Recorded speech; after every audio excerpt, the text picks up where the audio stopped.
Hello guys. आज के इस ट्यूटोरियल में हम बात करेंगे भारतीय संविधान के बारे में।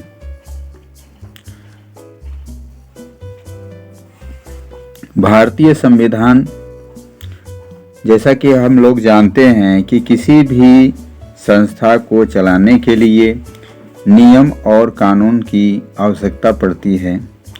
तो भारतीय संविधान का निर्माण भी इसीलिए हुआ था क्योंकि भारत के शासन को सुचारू रूप से चलाने के लिए एक नियम कानून की बहुत ही आवश्यकता थी और उसी के लिए यह भारतीय संविधान लिखी गई। तो इस भारतीय संविधान के बारे में हम जानेंगे इस अध्याय में। तो हम यहाँ शुरू करते हैं।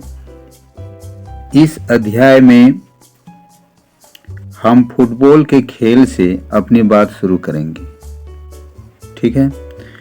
तो आप में से ज़्यादातर बच्चों ने इस खेल के बारे में ज़रूर सुना होगा, बहुतों ने खेला भी होगा।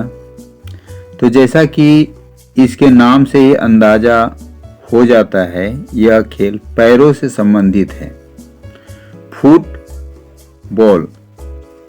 फुटबॉल का एक नियम यह है कि गोलकीपर के अलावा और कोई खिलाड़ी गेंद को बाह से नहीं छू सकता। अगर किसी खिलाड़ी की बाह गेंद को छू जाती है तो इसे फाउल या गलत माना जाता है। कहने का मतलब यह है कि अगर खिलाड़ी फुटबॉल को हाथों से लेकर एक दूसरे को थमाने लगे तो उस खेल को फुटबॉल नहीं माना जाएगा। इसी तरह हॉकी या क्रिकेट आदि का जो खेल है वह दूसरे खेलों के भी कुछ न कुछ नियम होते हैं। इन नियमों से खेल को परिभाषित करने और अलग अलग खेलों के बीच फर्क करने में मदद मिलती है। इन खेलों की तरह हर समाज के भी कुछ मूलभूत नियम होते हैं। उन्हीं से समाज का स्वरूप तय होता है और अलग अलग समाजों के बीच फर्क पता चलता है। बड़े समाज में कई अलग अलग समुदाय एक साथ रहते हैं। वहाँ नियमों को आम सहमति के जरिए तय किया जाता है।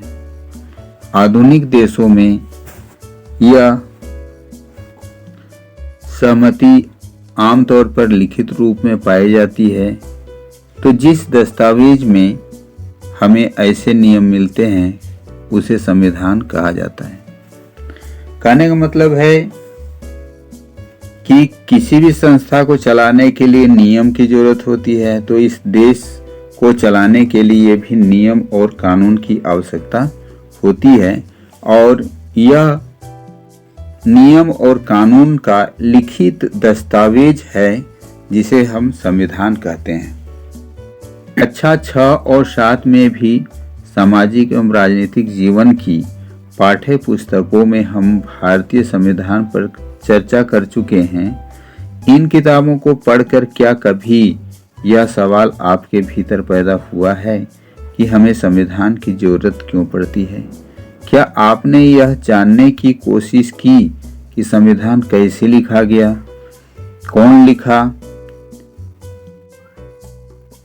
इस अध्याय में हम इन्हीं मुद्दों पर चर्चा करेंगे और भारतीय संविधान की मुख्य बातों पर ध्यान देंगे। तो ये बातें भारतीय लोकतंत्र के लिए बहुत महत्वपूर्ण है। इस पुस्तक के विभिन्न अध्यायों में इनमें से कुछ बातों पर विशेष जोर दिया गया है कि किसी भी देश को संविधान की जरूरत क्यों पड़ती है। किसी देश के लिए संविधान की आवश्यकता क्यों पड़ती है? तो चलिए हम यहाँ देखते हैं। यहाँ एक चित्र दिखाया गया है जो संविधान की बैठक को दर्शा रहा है। आगे हम यहाँ देखेंगे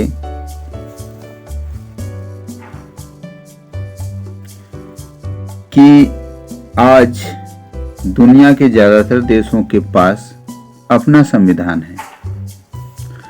आमतौर पर सभी लोकतांत्रिक देशों के बारे में उम्मीद की जा सकती है कि उनके पास संविधान जरूर होगा, लेकिन इसका मतलब यह नहीं है कि जिन देशों के पास अपने संविधान होते हैं वे सभी लोकतांत्रिक देश ही होंगे, ऐसा कोई जरूरी नहीं है।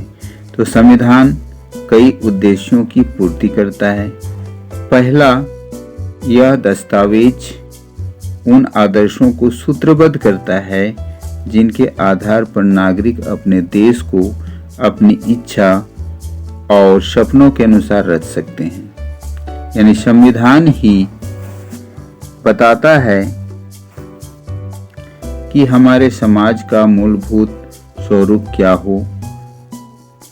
देश के भीतर आमतौर पर कई समुदाय होते हैं, उनके बीच कई बातें समान होती है, लेकिन जरूरी नहीं कि वे सारे मुद्दों पर एक दूसरों से सहमत हों। संविधान नियमों का एक ऐसा समूह है जिनको एक देश के सभी लोग अपने देश को चलाने की पद्धति के रूप में अपना सकते हैं।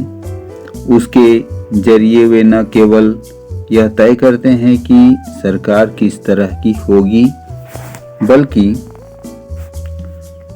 उन आदर्शों पर भी एक साझी समझ विकसित करते हैं जिनकी हमेशा पूरे देश में रक्षा की जानी चाहिए। दिसंबर 1946 से नवंबर 1949 के बीच संविधान सभा ने स्वतंत्र भारत के लिए नए संविधान का एक स्वरूप तैयार किया। 150 साल की अंग्रेजी हुकूमत के बाद भारतीयों को आखिरकार अपनी नीयत और भविष्य तय करने का एक मौका मिला था। संविधान सभा के सदस्यों ने स्वतंत्रता संघर्ष से उपजे महान आदर्शों को ध्यान में रखते हुए इस काम को गंभीरता से अंजाम दिया। संविधान सभा के कामों के बारे में आप इसी अध्याय में आगे पढ़ेंगे।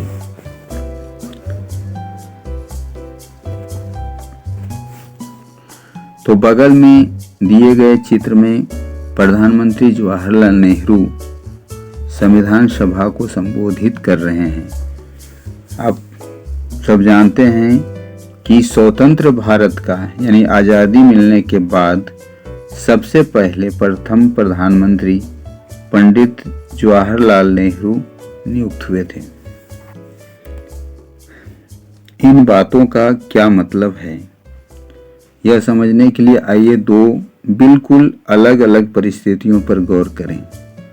दोनों घटनाएं भारत की उत्तरी सीमा पर स्थित नेपाल के ताजा इतिहास की घटना है।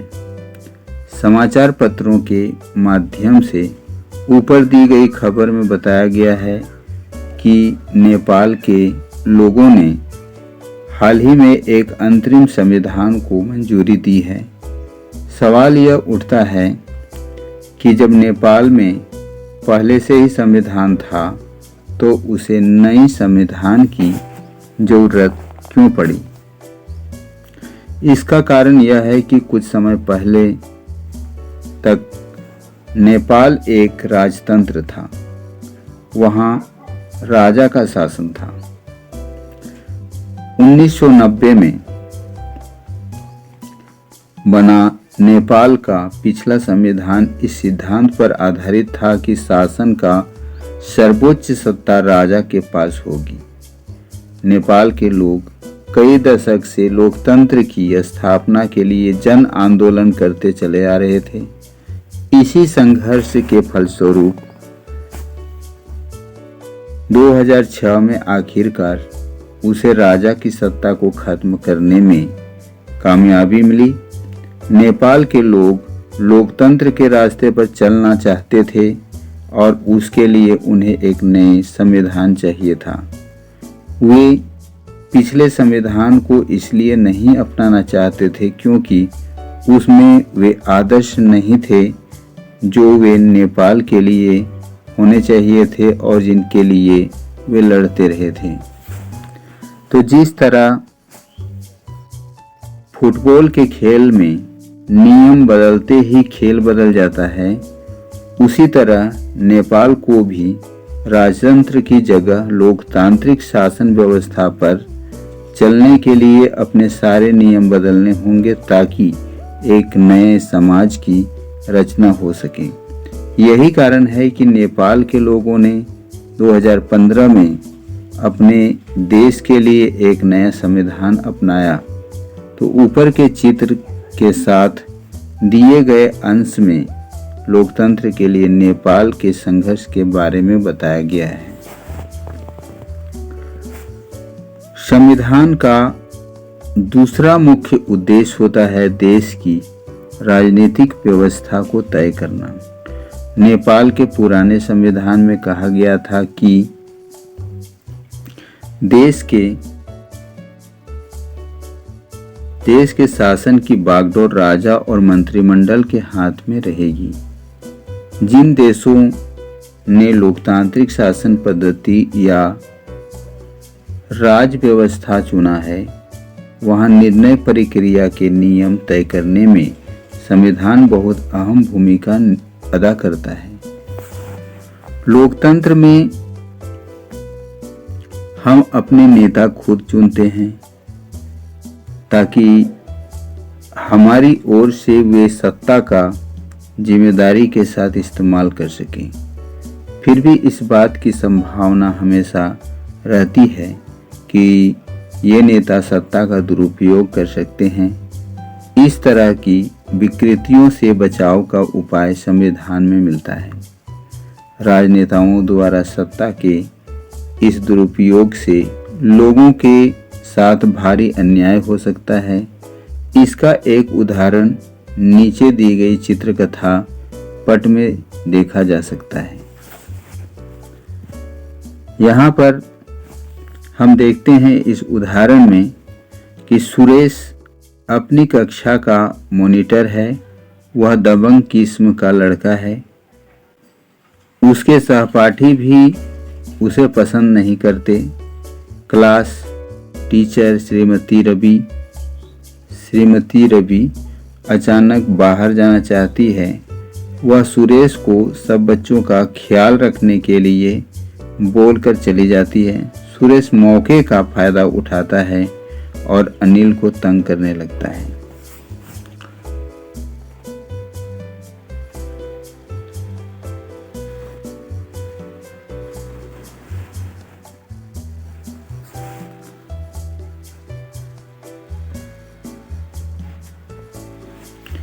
यहाँ ये चित्र कथा दिया है।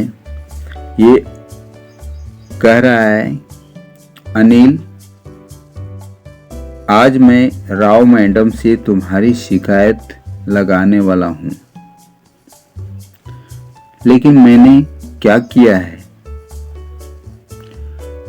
जब आप कक्षा से बाहर गई हुई थी, ये कह रहा है लड़का, जब आप कक्षा से बाहर गई हुई थी तो अनिल शोर मचाकर सबको परेशान कर रहा था। उसने मेरी बात भी नहीं सुनी। ऐसा उसने शिकायत किया मैडम से। अनिल, आज तुम्हें पूरी छुट्टी के बाद यहीं रुकना पड़ेगा। तुम आज 100 बार लिखोगे कि मैं मॉनिटर को तंग नहीं करूंगा। लेकिन मैडम, मैंने तो कुछ भी नहीं किया। तो यहाँ इस चित्र पटकथा से यह दिखाया गया है कि किस तरह से मॉनिटर ने अपने मौके का फायदा उठाया और अनिल को डांट खिलवाया अपने मैडम से। तो लोकतांत्रिक समाजों में प्रायः संविधान ही ऐसे नियम तय करता है जिनके द्वारा राजनेता के हाथों सत्ता के इस दुरुपयोग को रोका जा सकता है। भारतीय संविधान में ऐसे बहुत सारे कानून मौलिक अधिकारों वाले खंड में दिए गए हैं। क्या आपको कक्षा 7 की पुस्तक में दिए गए दलित लेखक ओम प्रकाश वाल्मीकि के अनुभवों को कुछ याद है? उस अध्याय में बताया गया था कि ओम प्रकाश को दलित होने के कारण किस तरह भेदभाव का सामना करना पड़ा। वहां आपने पढ़ा था कि भारतीय संविधान देश के सभी व्यक्तियों को समानता का अधिकार देता है। यानी मौलिक अधिकार में सबसे पहला जो है वह है समानता का अधिकार। क्लास 7 में इसके बारे में आप लोग पढ़ चुके होंगे। मौलिक अधिकार जिसको ह्यूमन राइट्स कहते हैं। तो हमारा संविधान कहता है कि धर्म के मामले में नस्ल, जाति, लिंग और जन्म स्थान के आधार पर देश के किसी भी नागरिक के साथ भेदभाव नहीं किया जा सकता। इस प्रकार समानता का अधिकार भारतीय संविधान में दिया गया एक मौलिक अधिकार है।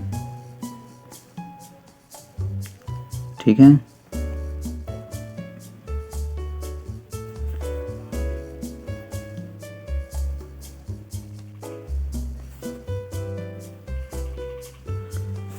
अब हम आगे यहाँ देखते हैं, लोकतंत्र में संविधान का एक महत्वपूर्ण काम यह होता है कि कोई भी ताकतवर समूह किसी दूसरे या कम ताकतवर समूह या लोगों के खिलाफ अपनी ताकत का इस्तेमाल न करे। नीचे दिए गए चित्र कथापत्र में कक्षा के भीतर की एक घटना के आधार पर इस बात को समझाया गया है। तो चलिए हम देखते हैं क्या है चित्र पटकथा। यहाँ पर देख रहे हैं हम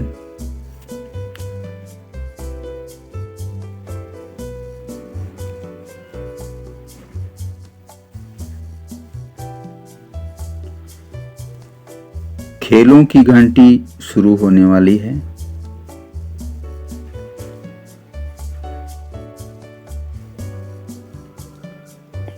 ये बच्चे आपस में कह रहे हैं कि चलो आज कुछ अलग खेलते हैं, बास्केटबॉल नहीं, हम तो क्रिकेट ही खेलेंगे, ये सब का कहना है। शिक्षक इस विवाद को हल करने के लिए दोनों पक्षों को हाथ उठाकर अपनी राय बताने के लिए कहते हैं।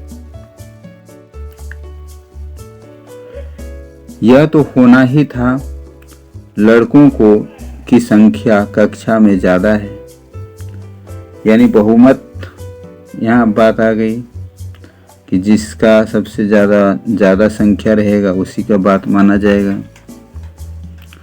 हाँ, हम जीत गए, ये सब लड़के कह रहे हैं। हमें सदा यही करना पड़ता है जो लड़के चाहते हैं, और क्योंकि उनकी संख्या कक्षा में ज़्यादा है। ये लड़की लोगों का ये शिकायत है। मैडम को फैसला लेने का कोई और तरीका सोचना चाहिए ताकि हमारी इच्छा पर भी गौर किया जाए। तो इस तरह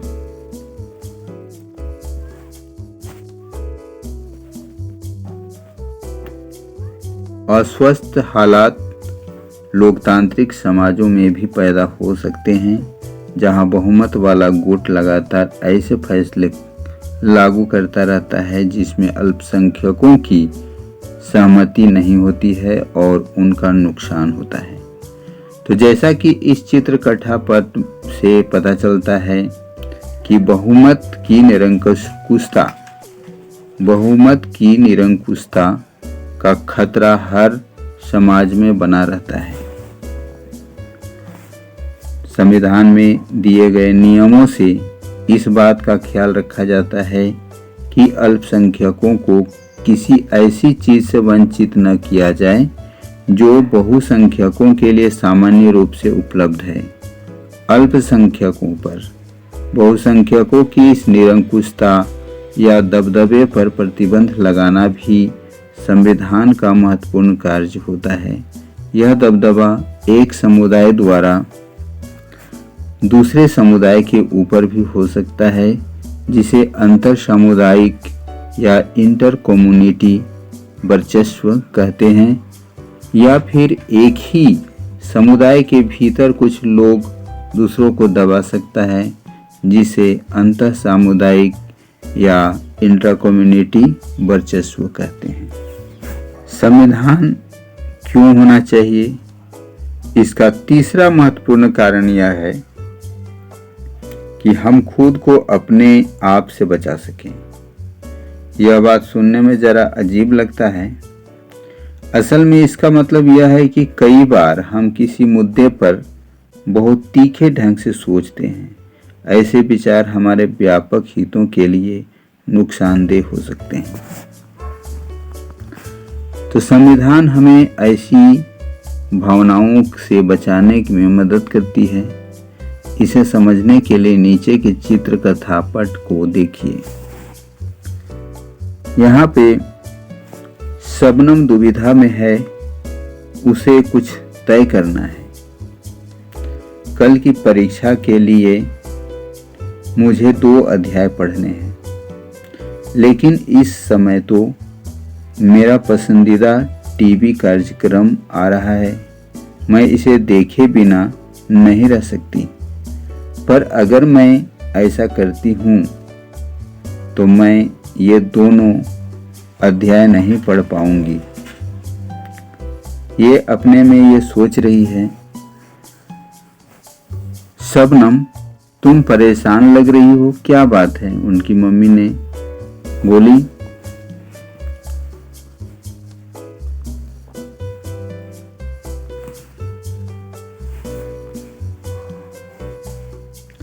फिर ये बता रही है कि मुझे यह टीवी कार्यक्रम देखना है, लेकिन कल मेरी परीक्षा भी है। अगर आप लोग टीवी देखेंगे तो मेरा भी टीवी देखने का मन जरूर करेगा। मुझे एक बात सूझ रही है, अगर आज की रात कोई भी टीवी न देखे तब शायद मेरा भी मन नहीं ललचाएगा। ये शबनम बता रही है इस तरह से। अच्छा हुआ मैंने कल टेलीविजन नहीं देखा। उन आखिरी 2 अध्यायों में से ही तो इतने सारे सवाल आए हैं। उसे ऐसा एहसास हुआ। तो संविधान हमें ऐसे फैसले लेने भी रोकता है जिसमें उन बड़े सिद्धांतों को ठेस पहुंचती है जिनमें देश आस्था रखता है। उदाहरण के तौर पर हो सकता है कि लोकतंत्र का मानने वाले अधिकांश लोग गंभीरता से महसूस करने लगे कि दलगत राजनीति यानी पार्टी पॉलिटिक्स बहुत विकृत हो चुकी है, इसलिए अब चीज़ों को दुरुस्त करने के लिए किसी तानाशाह को ही शासन सौंप देना चाहिए या फौजी शासन ही होना चाहिए। तो इस भावना में बहकर लोग बहुधा इस बात को महसूस नहीं कर पाएंगे कि लंबे दौर में तानाशाही शासन तो उनके सारे हितों को तहस नहस कर देगा। एक अच्छा संविधान देश की बुनियादी संरचना को इस तरह के उन्माद से बचाता है। यह ऐसे प्रावधानों को आसानी से निपटने नहीं देता जिनके जरिए नागरिकों को अधिकारों का आश्वासन मिलता है और उनकी स्वतंत्रता की रक्षा भी होती है। तो इस चर्चा पर आप समझ जाएंगे कि संविधान किसी भी लोकतांत्रिक समाज में कितनी महत्वपूर्ण भूमिका निभाता है। तो आज के ट्यूटोरियल में बस इतना ही। आगे के ट्यूटोरियल को देखने के लिए इस चैनल को सब्सक्राइब कीजिए और बेल आइकन को ज़रूर दबाइए। अपने दोस्तों, यारों या रिश्तेदारों के पास व्हाट्सएप या इंस्टाग्राम में भी इसका फॉलो कीजिए। सन 1934 में, इसको जरा ध्यान से देखेंगे और समझने का प्रयास करेंगे इस टॉपिक को। सन 1934 में भारतीय राष्ट्रीय कांग्रेस ने संविधान सभा के गठन की मांग को पहली बार अपनी अधिकृत नीति में शामिल किया 1934 ईस्वी में। ठीक है, केवल भारतीयों को लेकर बनने वाली एक स्वतंत्र संविधान सभा की यह मांग दूसरे विश्व युद्ध के दौरान और तेज हो गई और अंततः दिसंबर 1946 में संविधान सभा का गठन किया गया। ठीक है, इस डेट को याद रखेंगे। दिसंबर 1946 को संविधान सभा का गठन किया गया था। पृष्ठ 2 पर दिए गए चित्र में विधानसभा के कुछ सदस्यों को दर्शाया गया है, जैसा कि हम यहाँ पर दिखाए अभी। तो ये जो है संविधान सभा का गठन किया गया था और यह सदस्य जो पहली बार बैठक किए थे वही यहाँ पर दिखाया जा रहा है।